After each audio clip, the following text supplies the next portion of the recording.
Hello and welcome. I'm Terry Alex with Sunday's News.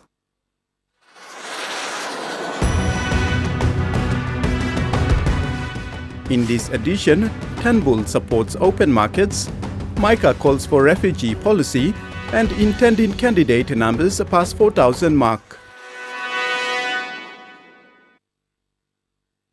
Australian Prime Minister Malcolm Turnbull today related that open markets are key to better trade. He made a comment when addressing the Australia PNG Business Council this morning. A lot about the level of commitment to PNG. Turnbull acknowledged that PNG is one of Australia's biggest business partners, with more than 5,000 Australian businesses currently operating in the country. The two-way trade relationship, as you know, is valued at $5.8 billion. Australia is a very welcoming market for two of PNG's best agricultural products, coffee and cocoa. He, like Prime Minister Peter O'Neill, is all for free and open trade in the Pacific, encouraging diversification. So I'm pleased that ministers at the recent ministerial forum agreed to establish a trade, investment and economic working group to address market access issues and foster further cooperation. In the area of merchandise trade, he says there is a decline.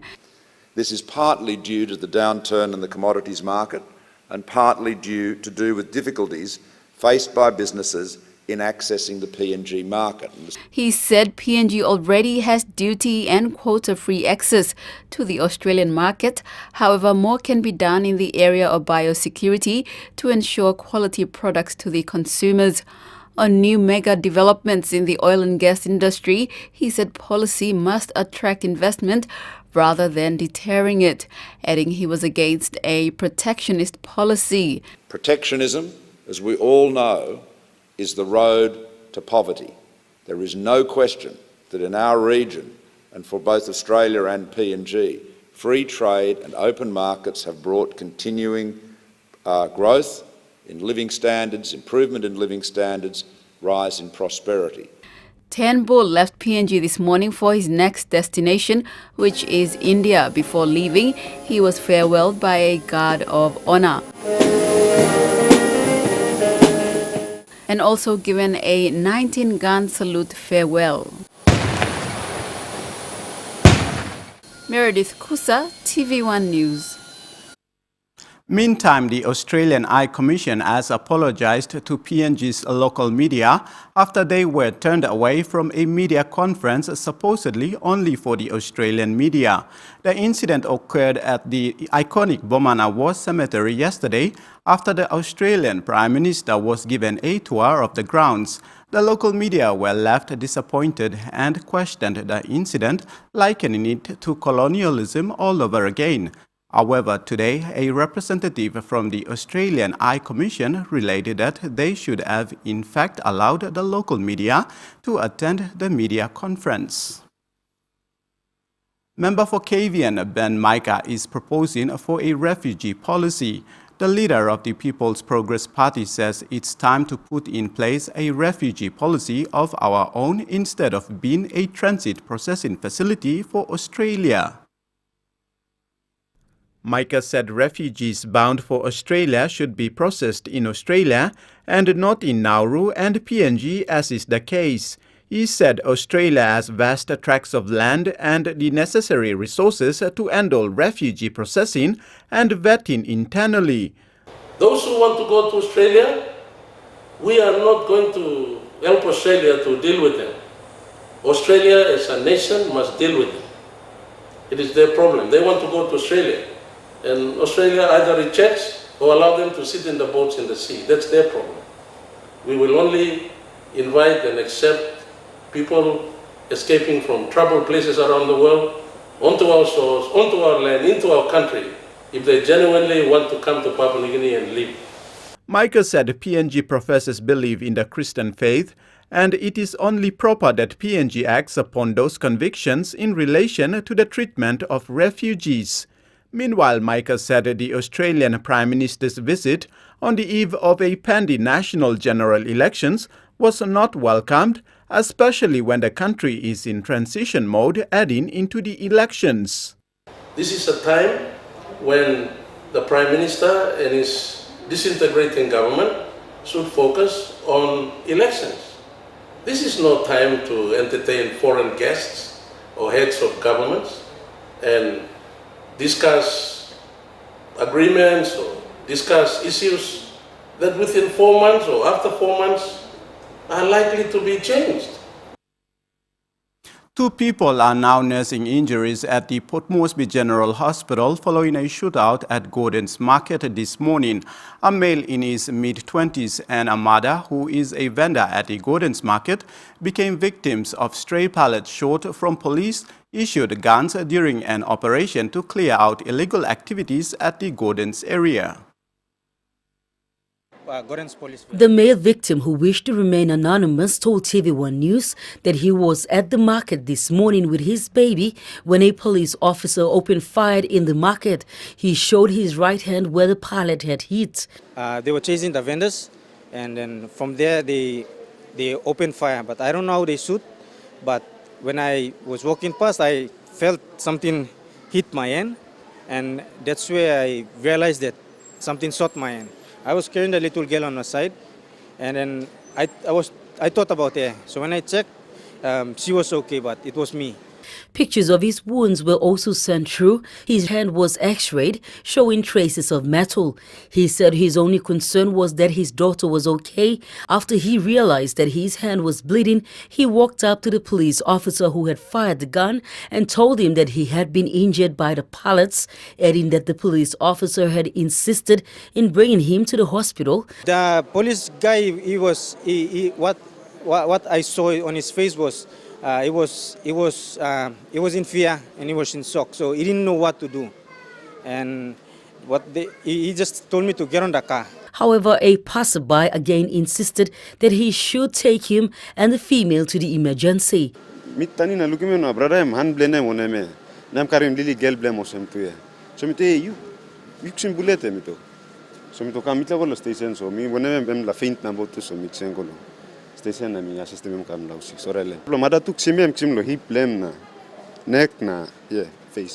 Media personnel were at the Gordon's police station. However, due to procedures, any comments regarding this issue could not be disclosed. However, the NCD Metropolitan Superintendent Commander Ben Tsuri was made aware of this issue. In response, he stated that there will be an investigation into this matter and appropriate response will be given in due course. He also stated that it is unfortunate that the 2 people were hurt in the process and the issue will be dealt with accordingly. The MetSup said the Gordon's area is also a hub for illegal activities and those officers were only doing their job to clear out the area. Imelda Wavik, TVWan News. Electoral Commissioner Patilus Gamato has announced the progressive number of intending candidates contesting the 2017 national election has passed the 4,000 mark. Mr. Gamato said as of Saturday, the 8th of April, a total of 4,068 intending candidates have filled and submitted the candidate biodata form 29. He said that the islands region so far has registered the highest number of intending candidates with a progressive total of 1,719 intending candidates, followed by Momase with 1,017, Southern with 998, and New Guinea Islands with only 334. Commissioner Gamato said that the Southern region so far registered the highest number of female intending candidates with 71 candidates, followed by the islands with 59, Momase with 45, and NGI with 18. In the meantime, Mr. Gamato said that the nomination fee for the 2017 national election remains at 1,000 kina after Parliament failed to read the second and third readings of amendments to the organic law on national and LLG elections. With elections just weeks away, NCD Police Boss Ben Turi is adamant that police operations on election awareness must be fruitful as well as effective. Turi said this during a phone interview this morning. Turi stated that the operations is in its first phase of awareness, with all police personnel assigned under the operation to be on alert and disseminate information accordingly to the law and penalties if and when these laws are breached. The Metsub said the awareness is an effective platform that will enable eligible voters as well as candidates to be informed on valuable information regarding the coming 2017 national election. He said in the past, there has not been any effective awareness done on many issues regarding the breaking of law, including early campaigning and the penalties for different issues in line with law breaking. This also includes the use of another person's name to vote. Turi also raised concerns on what may occur during the election period, including bribery and other illegal activities. He called on responsible citizens, including those that are not eligible to vote, to take heed of any suspicious actions and report it immediately to the authorities. The NCD boss said corruption is one of the worst breaches in the growth of this nation. Police are only here to enforce the law. It is up to every person to be mindful of their actions. Imelawavik, TVWan News. The number of motor vehicle thefts in NCD alone has risen and is an issue that needs to be addressed immediately. This is according to NCD Metropolitan Superintendent Commander Ben Turi. This issue was also raised following the reports of a number of vehicles stolen in less than a week in a social media page called the NCD Alert, dedicated to act as a neighborhood watch platform. Just yesterday, a user had posted that her family was held up in the Corky area. Their vehicle, a BT50 Silver Grey, radio number BEA 922, was stolen. Then around 9 a.m. this morning, another vehicle, a Black Harrier, radio number BEN 171, was stolen at the Sioni Kami Church area. The owner, a woman, was held up by allegedly two men with machetes, while the other two waited in a blue Mazda vehicle. G4 security guards who saw the whole thing unfold this morning said it happened so fast. Sanadona pointing gun lem. Same come out. Em damlolo. Lily boy come lena side. Isla post na next lem. So kamu je Rosemary no Miriam kamu je street em cry. Em sing out no me blaran le go down em. Karam lusim Miriam em kamata em. Matzdam go pass na tubla one time. Konete go bena. Policeman em. One policeman em mas church member blo. Sioni kami tu so. Boy em tarim na maftarim okay maftarim ol car go sem blarim samla gunshots lo. Yes borogo lo slap. That's the end of the story. Metsub Ben Turi confirmed they were on the road to recover the vehicle.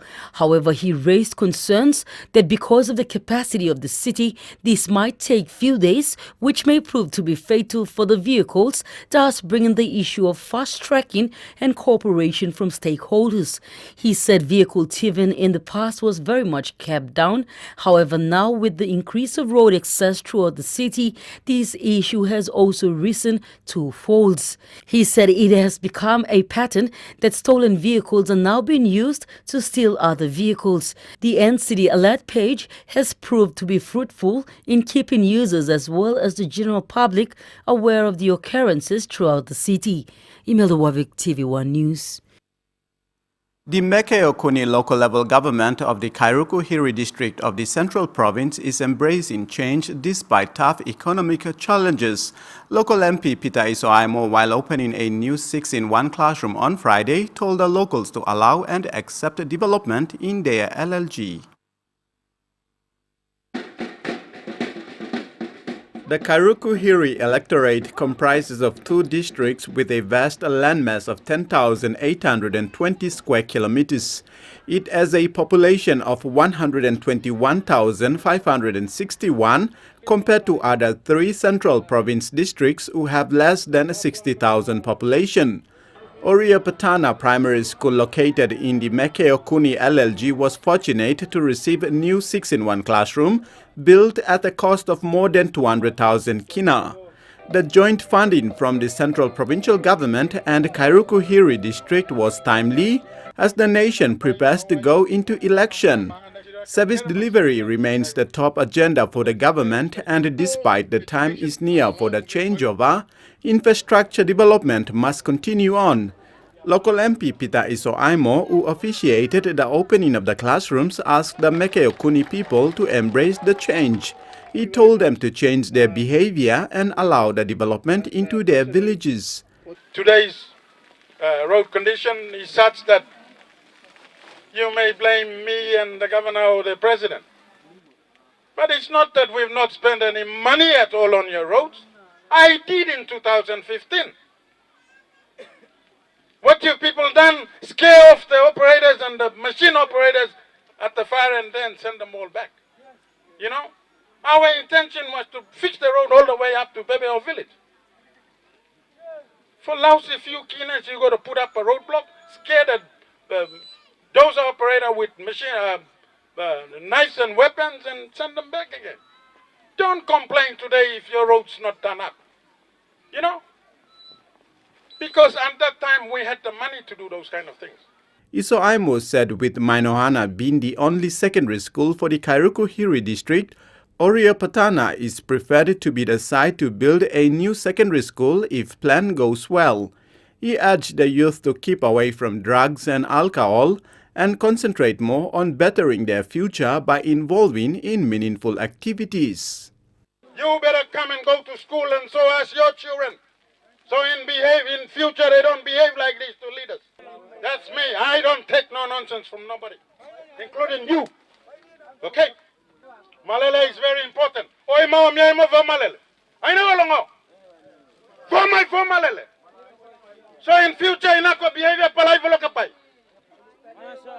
Malele very important for all of us. PNG National Party leader Kerengakua believes that PNG is a country in ruins, and the reason why we are holding together is because of the strength and tenacity of the PNG people and the business communities. Kua was speaking at the PNG National Party Convention 2017. In exactly 13 days, the Governor-General will issue 111 writs for the process of the 2017 national elections to begin. PNG National Party leader and Sinasina Yongomogul MP Kerengakua says it does not matter what criteria you use, the country's ratings are all down. Kua said this in his keynote address at the PNG National Party's Convention 2017 at the Hideaway Hotel, where the party endorsed 55 candidates from across the country.